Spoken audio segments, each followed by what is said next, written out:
Welcome to this week's deep dive video. I have with me Jeff Sagstetter, the senior minister at Braceville Christian Church, also my father, and we're going to be taking a look at Acts 27 this week, diving a little deeper into some of the things that maybe we didn't get to spend much time on Sunday, or some things that stood out to you in this chapter. So what was the first thing that you noticed? Well, one of the first things I noticed is just how straightforward 27 is. It's about Paul setting toward Rome. He's a prisoner, and he's going to get into all sorts of nautical problems. But it's not deep theology. It's not deep doctrine. Luke records really the travel and the terror on the travel, the storm at sea. So it's just a good story to read. I mean, for me, that was the first thing. I'm like, oh, I didn't have to go deep in my head with this. I could just read the story. Now, there's good stuff in there you can dig out. Yeah.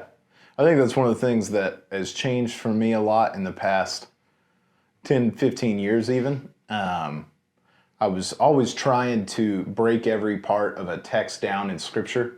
That's a good point. And I got tired doing it, and I lost a lot of joy in doing it. And it got to the point where I didn't want to pick up my Bible, and when you read through books like Acts, we've talked, this is a book of history. Like, this is a history text, and there's incredible things of God in there, but it's also an incredible story of the Acts of the Apostles, the beginning of Jesus' church, and we get to just see how people got to live in that 20, 30 years after Jesus' ascension, his death and resurrection. We get to see how the church began, how they lived, how they acted. You have, for lack of a better term, characters, true characters, but characters that we get to see develop and grow. You get to see Paul go from the accuser and the murderer to one who is willing to give his life gladly so that people would have the opportunity to hear the gospel. It's not even guaranteed that they're going to turn, but he would gladly give his life so that they could hear it. Yeah. And I just love to see those things. You start to notice, like when you've read your favorite book, 2 or 3 times, and you start to notice different details. Like Luke will be writing at some point, he'll say they, and you're like, oh, so Luke wasn't with him during this time. But then halfway through the chapter, it'll switch to we, and you're like, oh, Luke caught up. It's just cool how you see some of those things. So I love that you pointed out it's a good story. I mean, this is there's peril at sea. They could make a movie about this chapter. Incredible. Something stood out to me in this chapter was Paul's consistency in the life he lived, but also his consistency in living out the calling he's received. There's multiple times where he had a chance to live more selfishly, to do things that were maybe in his best interest, but he didn't seize those opportunities. And even when we're talking about deliverance in the storm, Paul knew he was going to be safe, but he was still concerned for the other people. Yeah, that's a good point. He didn't have to be, but he was. Well, I'm definitely not a sailor because I was so interested in the story that I went online and looked at a map and followed the map of the coastline to see where they went and how they were heading from one place over to Rome. And I'm like, no wonder it took you so long, because you're like going around Robin Hood's barn. You could just go straight through. And I'm like, okay, I'm not a sailor, because it doesn't just, I know enough to be dangerous. You can't just go under wind power where you want to go. You have to learn to tack and go back and forth and find your way. And I'm like, no wonder it took you so long. And then it's like, I read the translation that of this passage that called the type of weather and the type of typhoon they were having was more like a hurricane. Mm-hmm. I mean, this was pretty bad. Yeah. And I'm like, whoa, okay, that makes more sense now. Yeah. Yeah. So it was, again, I enjoyed it. I loved what you said concerning his character. I think it stands out, Paul's character here. Obviously, he had garnered respect with these people. Yeah. He was a prisoner. Yeah. And he's talking to the people that are making life and death decisions and nautical decisions and economic decisions, Yeah. and they allow him at points to weigh in. They don't always take his advice, Yeah. Yeah. But then even then, he was like, well, I kind of told you. Yeah. If you'd listened to me, but you didn't listen to me at great cost to your lives and your cargo, and there's something beautiful about it, and I told you so. Yeah. And it's cool too how Paul moves from, I guess the authority in the passage shifts. So you have, when they first get on this grain ship from Alexandria, the people calling the shots are the pilot and the ship owner. It's their ship, it's their cargo. Yep. They're the ones in charge. But then it switches to Julius, the centurion, because they've blown it. Everybody's going to die, and it's their fault. They said we could make it, and they were wrong. So then it switches to Julius, but Julius, like as you said about yourself, not a sailor. So Julius is quickly realizing, I don't think I want this responsibility. and it moves from him to God's given Paul this vision to where Julius surrenders the authority and the leadership of what's going on to Paul. Paul is the one now toward the end of the story that's saying, hey, why are you guys all, brokenhearted? Why are you distressed? Eat something. It's coming time. We're going to be leaving the ship. You need your energy. Kind of like a grandma saying you're looking a little thin. Yes. You need to eat. Paul's the one leading them in this. So not only is he leading by example, but we see by the time they are leaving the ship, Paul's the one who catches the sailors trying to escape. Paul's the one that tells them to eat. And Paul's the one that says, now it's time, And, the centurion's the one giving the official orders, but Paul's calling the shots. And Paul's calling the shots because he's following Jesus where he told him to go. Paul's confidence didn't come from his ability, it came from the one he was following. And time and time again throughout the story, we see Paul right because he was trusting Jesus. And I just absolutely love this. Something we mentioned before we started recording that I think is important for us to pull from this is sometimes we can get an arrogance. We're following Jesus and he's right, so we just begin to assume we're always right. And there was a movie that came out when I first started youth ministry about apologetics and learning to debate in your faith. And that was one of the most disastrous films for youth ministries. Yeah, it was. I remember my students going and arguing with their teachers at school about their faith and stuff. And the problem was these students had done none of the work necessary to be able to have those conversations. And so they just got destroyed.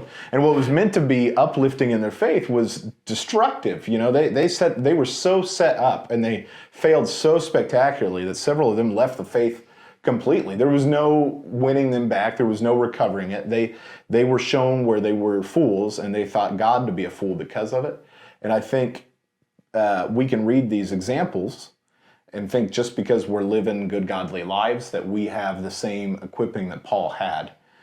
Paul was equipped to do what needed to be done, and Paul wasn't telling them about their rigging on the ship. When they were securing the ship with the ropes underneath and making sure the ship wasn't going to be pulled apart, Paul wasn't telling them, hey, you actually need to use this knot, Paul knew what God had told him, and he didn't tell him anything more than that. And I think that's a good lesson to learn from this passage. Yeah, it's like if somebody in our neighborhood when I was growing up was working on the car, a lot of men would gravitate to the car, go over, Yeah. And it became pretty evident quickly who really knew what they were talking about, who did, Yeah. Using the Phillips on that, that's what I would be using. Yeah. You're like, Dad. Yeah. So I agree with you, he kept within the context of what he understood and knew. Yeah.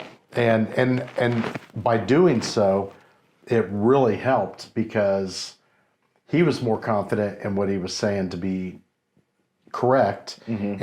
And when it went the way he said it would go, then they developed confidence in him. And, he earned his right to be heard. Yeah. So that's a good lesson for us, I think. Julius trusted him from the beginning and treated him kindly, but his trust grew. The first time Julius shuts him down, next time Julius invites him in, third time Julius kind of turns over the reins. And that's a good three-point process. Yeah. Next time I preach on 27, but no, it's a good lesson here. And I sometimes too we're tempted to rush things with people, We want to lay out a good argument, and then like, all right, we baptizing you now? You good? You know, Right. But that's not how most people work. We need to give them time to think through things, ask more good questions, and we need to trust that God will equip us as we go. Do our work ahead of time. You know, Paul knew Right. the law, he knew the scripture, he knew the word, he spent time in prayer with the Lord. You know, he had a great relationship with the Lord, he had a great relationship with the churches around, he had brothers and sisters that traveled with him regularly, he wasn't going alone. Even on the ship, he wasn't going alone. When he gets to Rome, he doesn't stay alone, you know. He had people with him all the time. He was well equipped by his efforts and the efforts of the Spirit too. So, so many lessons. And you notice that at least Luke records little to no overreaction in the middle of the storm. In other words, Yeah. he stayed confident. There was a process. He didn't deviate from that. And even when things got really out of control, I mean, they're throwing things over, you know, cutting anchors and stuff. Even when they did that, he stuck with the plan. It's going to be all, it's going to be all right. You guys should eat. Yeah. You're going to need that energy. I mean, and they're like, what? Why are you talking about food? Why do we even have food here? Throw it overboard. Yeah. You know? Well, and then if Paul had told them from the beginning they're going to have to abandon the ship, you know, we're going to have to run it aground. And there was so much at stake in that grain making it to Rome.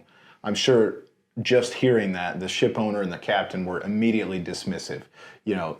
But when it came down to the end and they knew, all right, we've done everything we know how to do, it looks like we're not going to make it, that's when they finally throw it over. And, you know, how many times do we have to be at rock bottom before we finally surrender? You know, like, and how many times do we have to watch our family members and our friends and our neighbors hit rock bottom? And I know we have family so stubborn, they'll live at rock bottom. You know, they don't care at all, you know, so they will live at rock bottom. But these sailors, you know, they heard Paul speaking about his God, the power of his God. I'm sure they were praying to their gods to no avail, you know. Yeah. And finally, they get to see the power of his God on display. So Yeah. And that is, you know, maybe there's a contextual lesson there that in the middle of a storm, you know, I don't want to overplay it, but in the middle of the storm, when you have to start deciding what's most important, you know, I mean, that, like you said, that grain, you know, I'm going to get fired if I don't bring this in. Or a lot worse than getting fired for Rome. And yet you start to prioritize in the middle of a storm and what's really important, you know, because they were holding quite a few people, which I would assume a lot of other prisoners other than just Paul could have been on that ship, which would have meant grain or prisoner. Like, you know, who do we toss? Yeah. Or what do we toss? They even wanted to kill the prisoners when they're leaving. All right, we're leaving the ship, time to kill them so we don't get killed. Yes. You know? So I just find that pretty interesting in the middle of the storm. What it does to you sometimes is causes you to prioritize, you know, what's really important. Yeah. You know, kind of deal. And it came out well, so. Yeah. Yeah. Well, thank you for taking a deeper look at this passage with us. It's I mean, there's so much there. That's one of the beautiful things about the job Luke did. You mentioned this earlier, how great a job Luke does in recording this, the detail. We know there were 276 passengers on this ship, and all 276 of them survived. You know, there's so many cool details like that. Even if you listen to this Sunday or you've listened to our talk or both, I encourage you to go back and read it or reread it. It's just incredible, everything that's in there. And that will help you set you up as we go over Acts 28 this Sunday. So hope to see you there and hope you continue come as we finish our series in Acts on Sunday.